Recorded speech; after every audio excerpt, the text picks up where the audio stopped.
The boardroom was tense, the air thick with the kind of silence that only follows bloodless war. The deal had finally closed, a brutal, 7-hour negotiation with a stubborn European client. I had won, barely. But the victory felt hollow. My name is Ian Keller. I'm 35, a financial strategist based in Boston. I live for spreadsheets, strategy, and silence. Which is why I immediately tensed when my phone buzzed in my pocket. It was Ava. She never called from her mom's phone. I stepped into the hallway and swiped to answer. Hey, sweetheart. What's going on? She sounded scared. Daddy, the food is bad. It smells like trash here. Nana says it's just part of the land, but I think it's rotten. I blinked. Wait, what? It's a place where girls don't belong. That's what she said. She says girls get sick here. Her voice cracked. My body went cold. Where are you, honey? But the line cut out. Just silence. I stood there frozen, my phone still against my ear, the hallway suddenly spinning. I called back. Nothing. Sent a text to Natalie, my wife. Got a vague reply. They're fine. Cynthia's estate has spotty reception. Nothing to worry about. But I was worried. Deeply. Natalie had taken Ava out to Cynthia's countryside property for the week. I had no real idea where it was, just that it was in western Massachusetts, off some dirt road with no service and charming 1800s construction, as Natalie put it. I knew Cynthia. That woman didn't charm. She controlled, judged, manipulated. So I drove. Left the city and its towers behind, heading west toward the Berkshires. The closer I got, the narrower the roads became. No cell signal. No GPS. Just instincts. When I pulled into the long gravel driveway, the house was quiet. An old colonial surrounded by wild grass and crumbling fences. I stepped out, and that's when I saw Ava. She ran straight into my arms, barefoot, crying, and covered in stains. Her little dress was damp, speckled with something that smelled like fermented fruit. She looked like she had crawled out of a compost bin. Daddy, she sobbed. I didn't like the food. Nana said it was supposed to be good for me, but it was brown and cold and slimy. I held her tighter. What did she give you, sweetheart? She just shook her head. The front door creaked open. Cynthia stood there in her faded lavender cardigan, watching us like she was the one being intruded on. I approached slowly. What happened here? Oh, don't be dramatic, she said. A little old-fashioned pickling never hurt anyone. She was scared. Well, maybe she's not cut out for the estate, Cynthia said with a cool shrug. Not every child thrives here. What the hell does that mean? She waved her hand dismissively. The land favors boys. That's just how it's always been. Girls don't take to it well. They never did. I stared at her. What are you talking about? She looked at me. Really looked.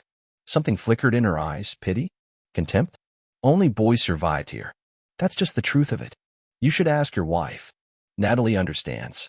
I stood frozen. Ava trembled in my arms. That was the moment something shifted in me. Not fear. Not anger. Paranoia. A deeper thread. Something unnatural woven into the fabric of this family. Cynthia turned and walked inside like it was just another Thursday. Like she hadn't just fed my daughter rotten food and whispered death into the air. I looked down at Ava. I wasn't leaving without answers. That night, back home in Boston, I sat on the couch with Ava asleep upstairs and my laptop open, glowing in the dark. Natalie still wasn't home. Said she needed to wrap things up at her mother's estate. She hadn't asked how Ava was feeling. Hadn't asked why I came to get her early. Hadn't said much at all. So I started digging. I pulled up Cynthia's name. Nothing surprising at first, board memberships, fundraisers, old clippings from local papers. Then I searched Cynthia Denton. There it was. Her remarriage, 2 years before Ava was born.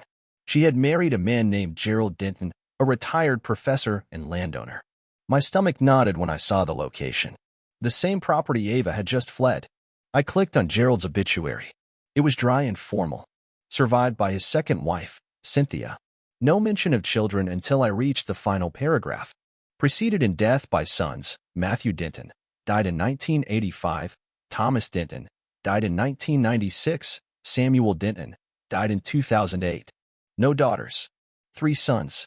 Dead across 3 decades. Something about it felt off. All boys. All dead young. No mention of how. No context.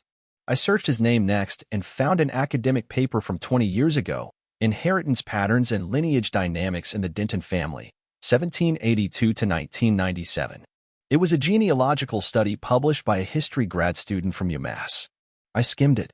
The Denton line had spanned 5 generations in the same region of Massachusetts. And here's where it got weird. The family had only ever produced male heirs. 5 generations. No documented daughters born. None. The paper treated it as a strange biological fluke. A curiosity. The Denton curse, the author had called it, half-jokingly. But Ava was a girl. And Natalie? She had never once mentioned any of this to me. I sat back in my chair, heart racing. I didn't know what I was looking for anymore. A coincidence, maybe. An explanation. Something to tell me I was just overthinking. But I wasn't. Because at 10:30, Natalie walked in. She dropped her bag, kicked off her shoes like it was any normal night. "Where's Ava?" she asked, like she didn't already know. "She's asleep. I brought her home." She didn't look surprised. "Just tired." "You didn't have to do that." She called me crying. Said the food was rotten. Said your mother told her she didn't belong there. Natalie said nothing. I stood up. "Your mom said something about only boys surviving out there." "What the hell does that mean?" Natalie's face twitched, just for a second, then she smoothed it out. "It's just an old family myth. A creepy story Gerald used to tell. Don't take it seriously." So why was Ava scared? Why was she covered in God knows what? She was being dramatic.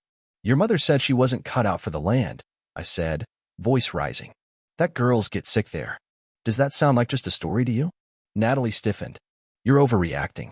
"Am I?" "Because from where I'm standing, it sounds like your mother and your dead husband had some backwoods ritual going on, and now you're handing my daughter over to them like she's next." Her face flushed. "Gerald wasn't my husband. He was my stepfather." I stared at her. "Right," I said. "But Ava's 6. Born 2 years after he died." She looked away. A silence fell between us, sharp and humming. "Tell me the truth," I said. "Is she mine?" Natalie flinched. "Who's her real father?" She opened her mouth, but no sound came out. Her eyes welled. Then she turned and walked out of the room. Not a word. Not a denial. And in that moment, I knew. She wasn't mine. Not in blood. And maybe never in truth. The next morning, I didn't go into the office. I told my assistant to cancel all meetings, something I hadn't done in over a year. I couldn't think about mergers or strategy calls, not with my wife lying to me, not with Ava's bloodline hanging in question. I sat in my kitchen, staring into my coffee like it held answers. Natalie hadn't come downstairs. She'd locked herself in the guest room the night before and never came out. I didn't bother knocking. Instead, I pulled up my calendar archive, tracing back 6 years, trying to remember what was going on in the months before Ava was born. I zeroed in on the spring before her birth, March, April, May. A quiet stretch. And then it hit me. The Munich trip. Natalie had flown to Germany for a marketing conference. She'd said it was a last-minute opportunity. She was gone nearly 10 days. Came back quieter than usual, but claimed it was jet lag. At the time, I didn't question it. She'd been career-focused back then, still ambitious, still driven. And she hadn't gotten pregnant until weeks after returning. But now, with everything I'd learned about her family, about Gerald and the Denton line, that trip didn't feel so innocent anymore.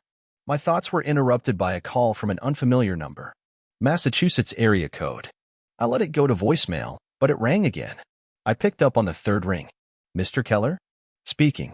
This is Dr. Elston. I was Gerald Denton's physician, back when he was still alive. Cynthia gave me your number." I frowned. Why would she do that? "She thought I should speak with you. There's something I was supposed to deliver to your wife, but under the circumstances, I think you ought to read it first." "I'm listening." "I have a letter. Gerald wrote it before he passed. It was meant for Natalie. But if what Cynthia tells me is true, that your daughter is in danger, then you deserve to see it." There was a pause. "I can courier it over today," he added. By early afternoon, a manila envelope was in my hands. It was sealed and heavy, thick, unlined paper inside, the kind you didn't use unless you were writing something important. Final. Permanent. I opened it. Gerald's handwriting was sharp and angular. To Natalie. "If you're reading this, then I'm already gone. The estate will be yours as planned. But there are conditions, as you well remember. The bloodline must continue. That's what Cynthia and I agreed to. That's what our family has always required. It's why you did what you did in Munich. Why Lucien was chosen." "Lucien?" I stopped reading. My throat clenched. Lucien Barrick. That name wasn't unfamiliar. He was Natalie's graduate mentor. An industry legend in marketing, known for strategy, charm, and ruthlessness. I'd met him once, briefly, years ago at a gala. He shook my hand and said something smug about raising the next generation of thinkers. Lucien will know what to do when the time comes. He knows the responsibility he carries, and Ava will thrive under his guidance. It had to be him. It couldn't be Ian. I stood up so fast the chair scraped against the tile. This was it.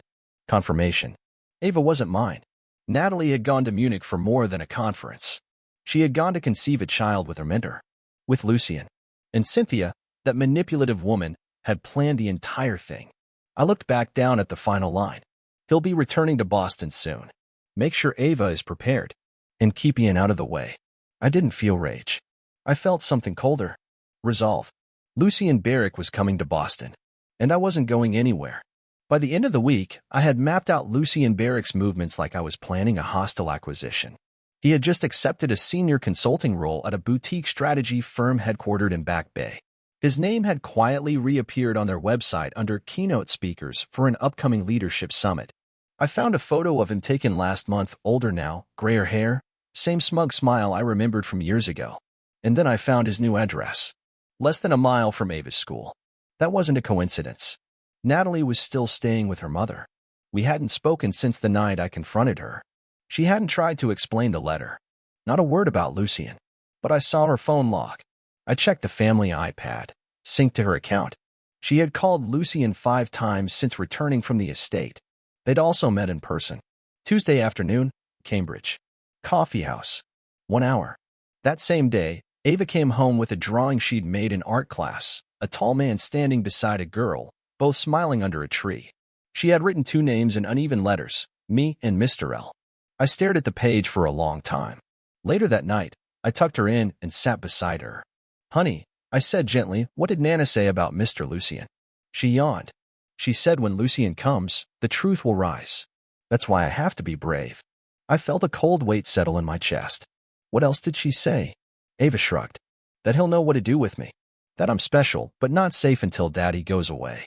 I smiled through clenched teeth and kissed her forehead. You're safe, baby. Don't worry. After she fell asleep, I went into my home office and opened the locked drawer. The letter from Gerald. Still there. Still real. I scanned it into an encrypted drive and made 2 backup copies, one stored at my firm, another on a private server. Then I called Carter Blanche, head of security at my company and a retired FBI analyst. I trusted him more than I trusted anyone in my personal life. I need surveillance, I told him. Quiet, legal, professional. Track a man named Lucien Barrick. He's in Boston. I want photos, timestamps, the works. If he so much as looks at my daughter, I want it documented. Carter didn't ask many questions. He never did. Consider it done, he said. The next morning, I retained a digital investigator I had worked with years ago, Elise Parker. She was sharp, fast, and didn't scare easy. Find everything you can on Lucien Barrick, I told her. Financials, legal issues, ex-clients, anything sketchy. Looking to bury him or build a wall, she asked. Both, I said. But start with anything that makes him look dangerous near a child. By Thursday, Carter had sent me footage of Lucien walking past Ava's school twice in 3 days. Never stopping, never interacting. Just passing by. But he was watching. Always watching.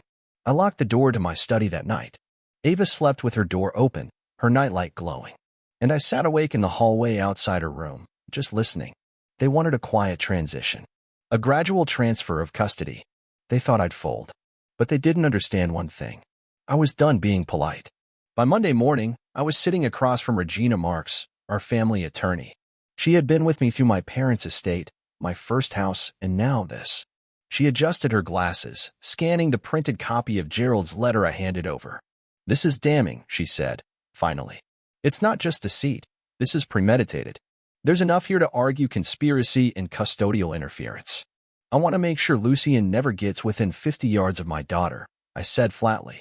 And I want full custody locked down before they make their move. She nodded. We'll need more.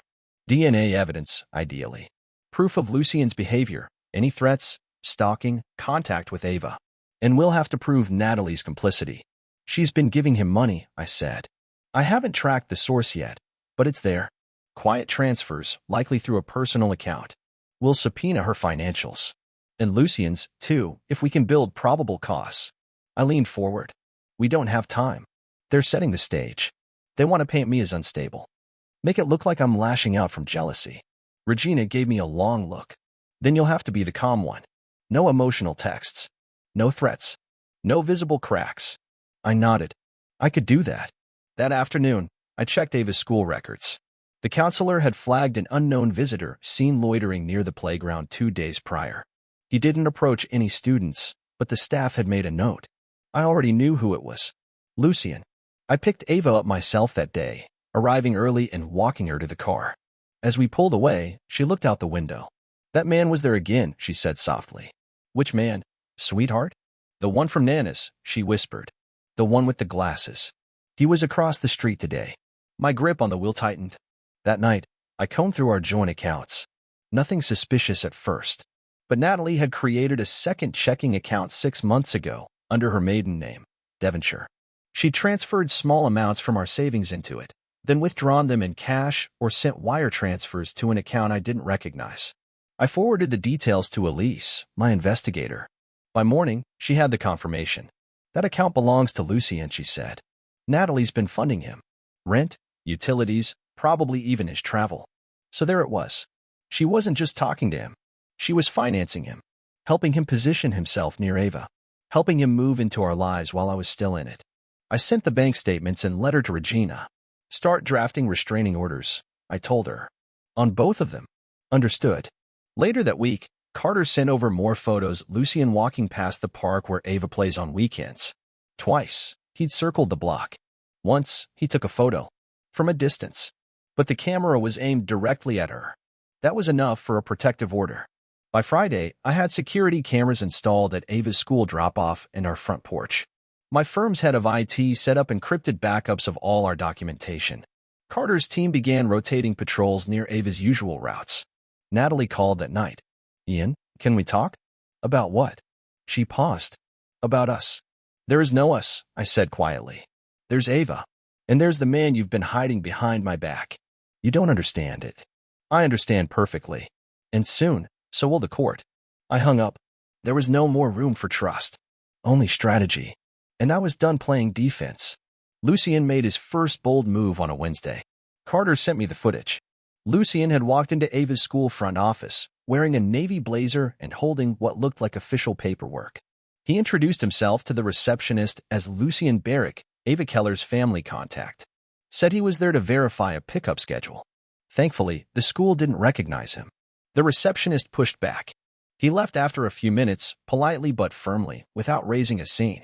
But the security camera caught the whole thing. And Carter's guy got a clear photo of the form Lucian tried to hand over. A printed version of Ava's school enrollment form, with his name scrawled in under, Authorized Guardian. That was when it stopped being theoretical. He wasn't circling anymore. He was trying to enter. I confronted Cynthia first.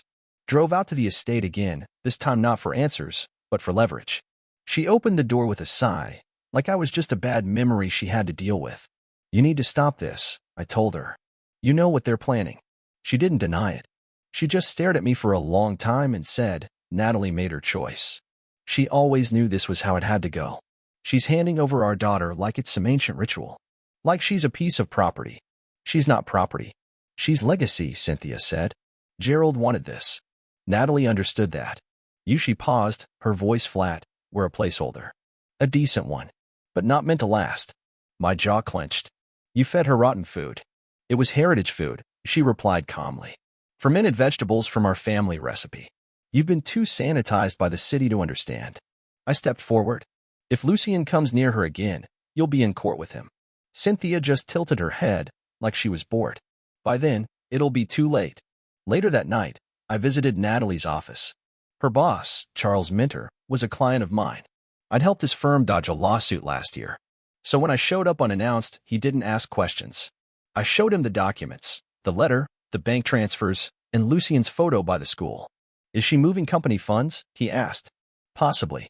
She's been siphoning through a personal channel, but your company's name is all over her travel expenses. Lucian's name appears in the expense memos. Charles paled. You're saying she's using our budget to support this guy? I'm saying she's abusing your trust. He called HR that evening. By Friday, Natalie was suspended pending review of her conduct and financial reports. She came home that night, frantic and breathless. What did you do? I protected our daughter. You had no right. I had every right, I said. You lied about her father. You funded his return. You invited him into our daughter's life without a single word to me. She broke down, sliding to the floor in our foyer. I didn't mean for it to happen like this, she whispered. Lucien was never supposed to be involved. Not directly, but he is. And now you're going to answer for it. Ian, please.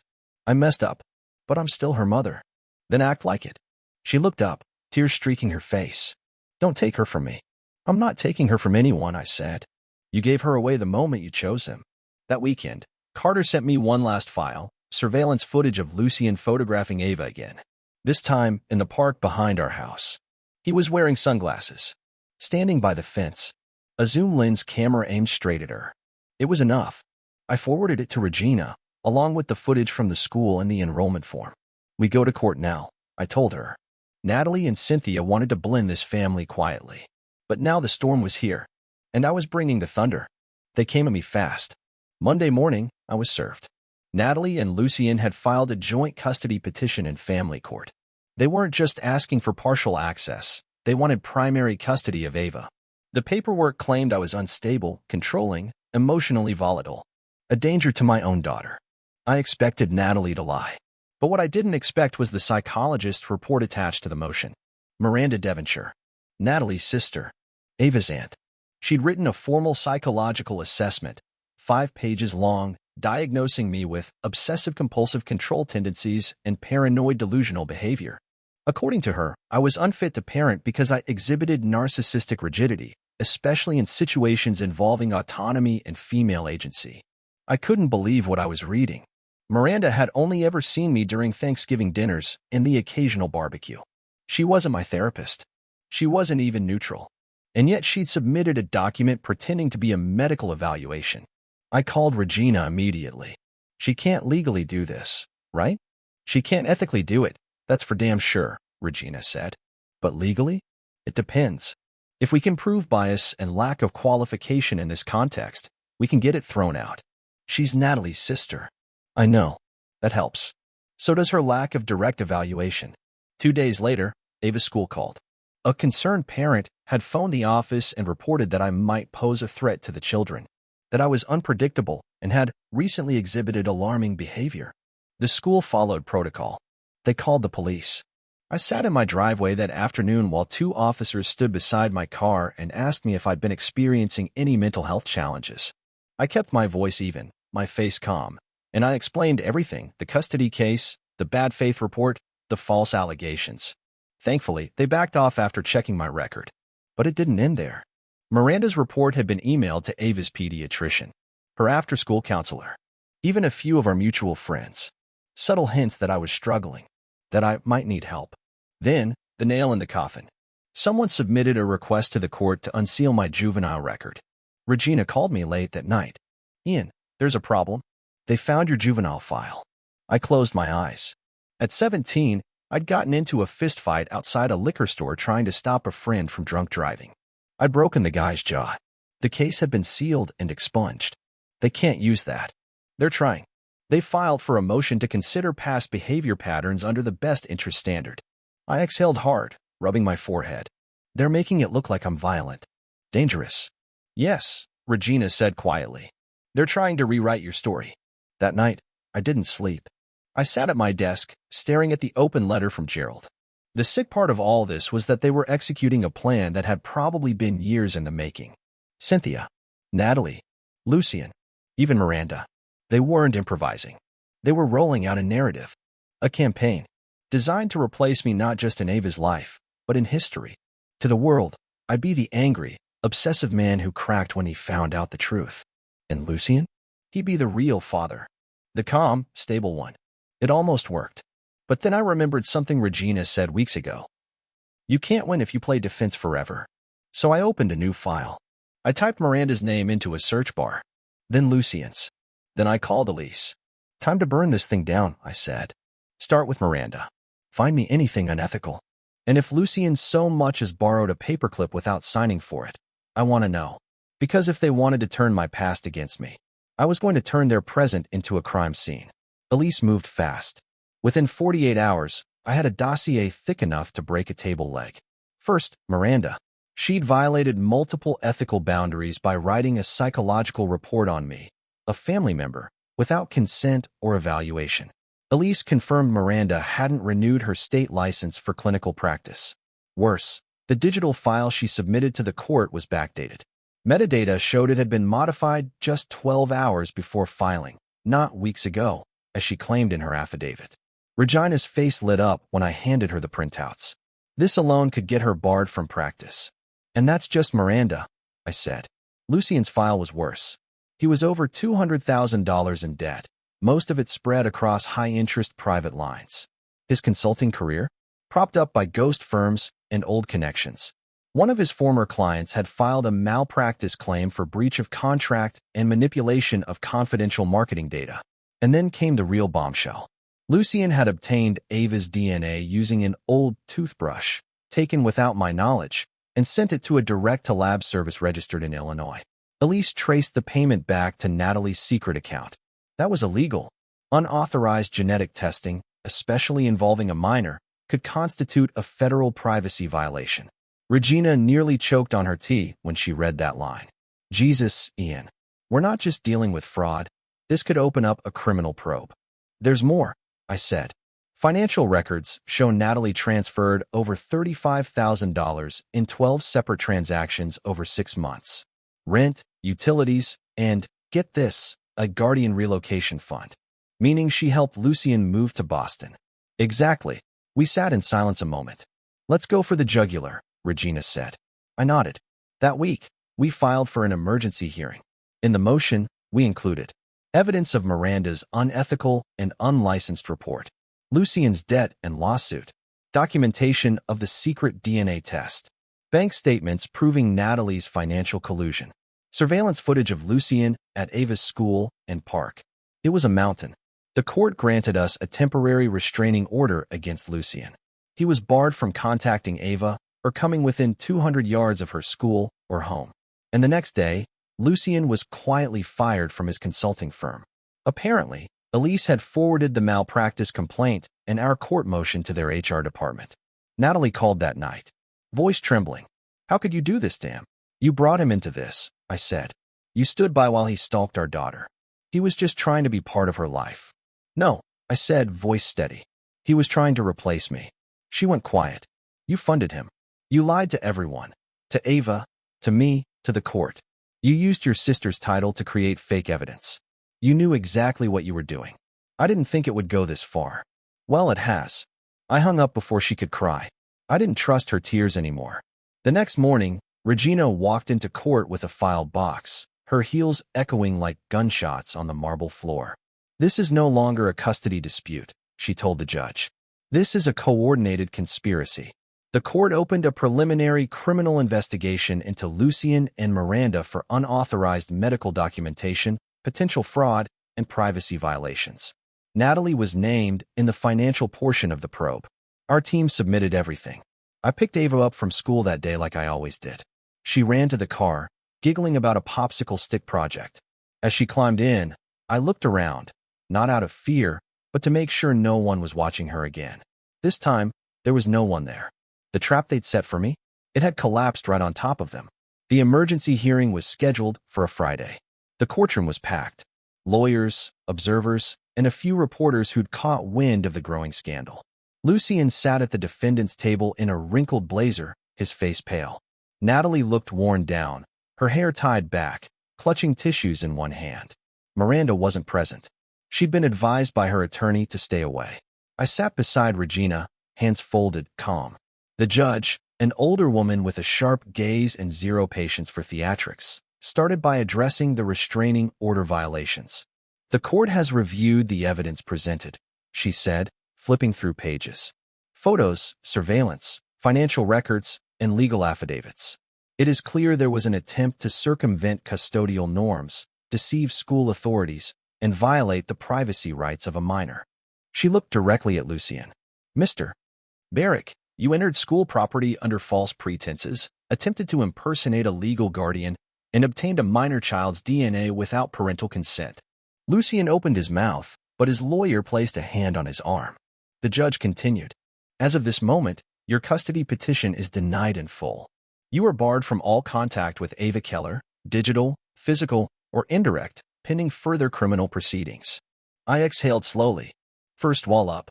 Then it was Miranda's turn, even in her absence. Regina stood.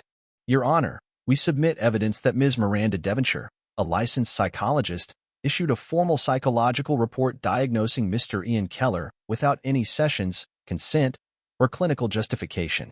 Additionally, her license expired prior to the report submission. The judge glanced at the Ethics Board document. Ms. Devonshire is currently under formal investigation by the Massachusetts Board of Psychology. This court will not consider her report as valid.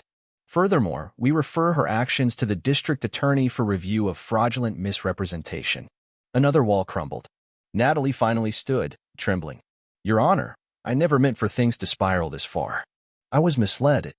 Mrs. Keller, the judge interrupted, you knowingly financed Mr. Barrick's relocation, allowed him access to your child without the father's knowledge, and used your sister's false credentials to manipulate court proceedings.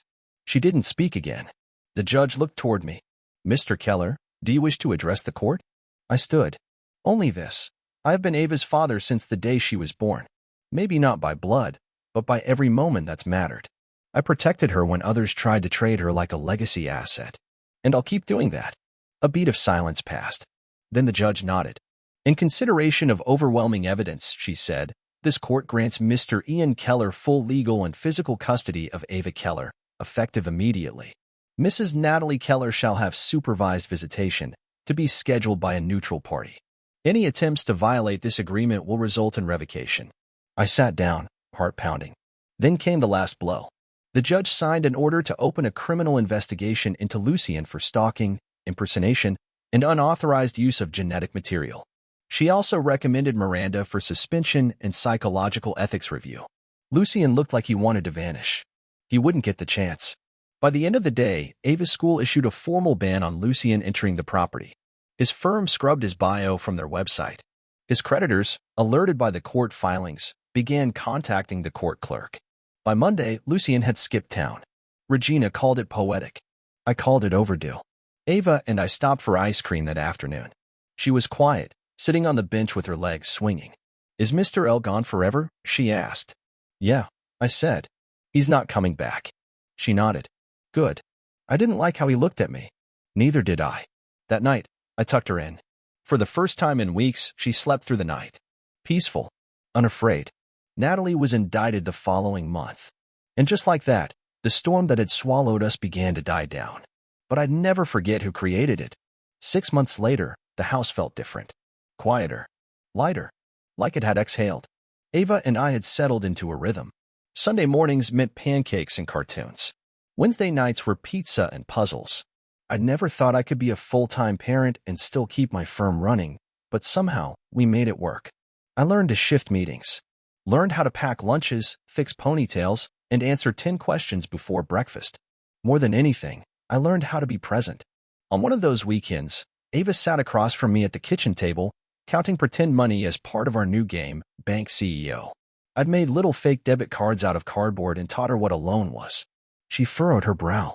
Wait, so if I give out too many loans, I go broke? I grinned.